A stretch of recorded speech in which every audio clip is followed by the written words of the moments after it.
What's the difference between a home inspection and an appraisal? It's important to understand the difference between a home inspection and a home appraisal. Appraisals are evaluations of property values. Mortgage lenders use appraisals to determine whether the home is worth what they are lending. Home appraisers do not inspect the fine details of the house, but rather consider local property values and the home's overall condition. A home inspection is a visual examination of a home's physical structure and systems. This usually occurs just after the seller accepts an offer from the buyer.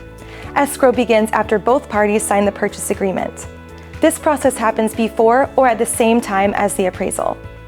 In conclusion, a home inspection is an essential step in the home buying process.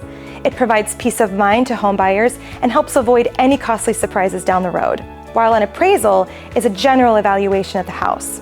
So when you're ready to buy your dream home, be sure to prioritize the home inspection. Want to know more? Let Mortgage Dove be the wings that help you fly home.